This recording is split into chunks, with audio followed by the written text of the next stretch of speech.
Ante el entorno actual, las organizaciones deben realizar cambios y adaptarse para mantener su productividad. Por ello, el colegio organizó el segundo evento de Capital Humano y Talento, en el cual participaron expertos en la materia. En el evento, realizado el 26 de noviembre, se habló del concepto de economía del comportamiento, el cual ayuda a las organizaciones a comprender de mejor manera a sus colaboradores y así crear planes adecuados que los lleven a alcanzar sus objetivos.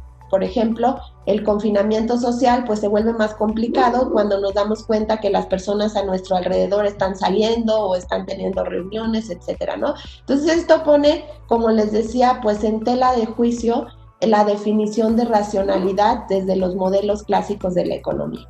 Entonces, ¿qué hace la economía del comportamiento? Pues la economía del comportamiento nos dice que los humanos en muchas de nuestras decisiones nos parecemos más a Homero Simpson que a Sheldon Cooper, ¿no? ¿Qué quiere decir esto?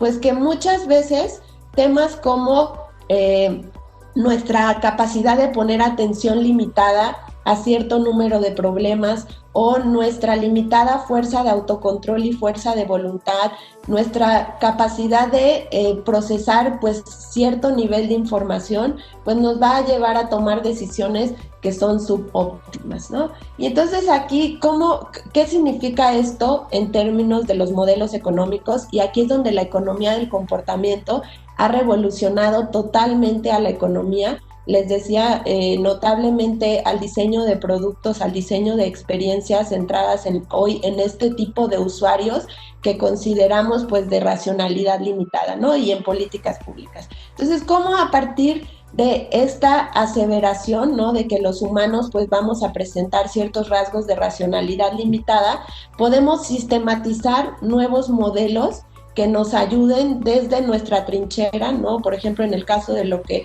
nos interesa el día de hoy, a la hora de motivar el talento, de atraerlo, de generar dinámicas que promuevan la productividad de nuestras empresas.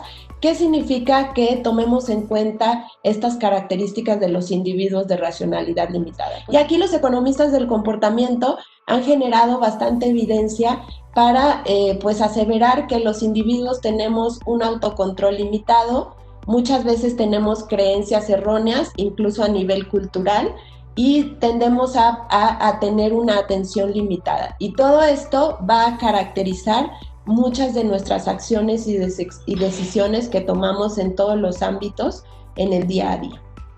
Por otro lado, también se abordó la importancia de las reformas legislativas del teletrabajo, que permitan proteger al trabajador y establecer reglas claras ante la nueva normalidad. Quisiera ponerlos un poco en perspectiva como para decir, aquí nos encontrábamos antes de la pandemia, ¿no? Desde nuestro punto de vista estábamos preparados, pero pues este es un análisis hecho a posteriori. Nuestro equipo de capital humano consideró que prácticamente la tarea más importante en esta transición tenía que ver con la parte de la comunicación emocional, el cómo se sentía cada quien. ¿Cómo vamos orientando o cómo procesamos nosotros como abogados, digámoslo así, el tema del trabajo remoto? Para nosotros el tema del trabajo remoto está basado realmente en la confianza. La regulación laboral en esa línea pues es muy pobre, es realmente un artículo el que define el trabajo a domicilio como el que se ejecuta habitualmente para un patrón en el domicilio del trabajador y en el que se empleaban medios de tecnologías de la información y demás.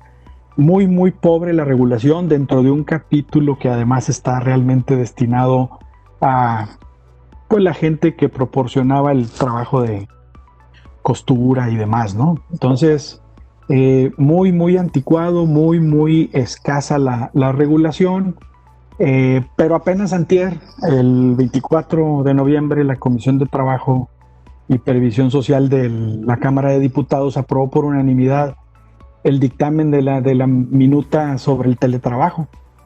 Y están avalando ahí una serie de modificaciones para una regulación jurídica más amplia.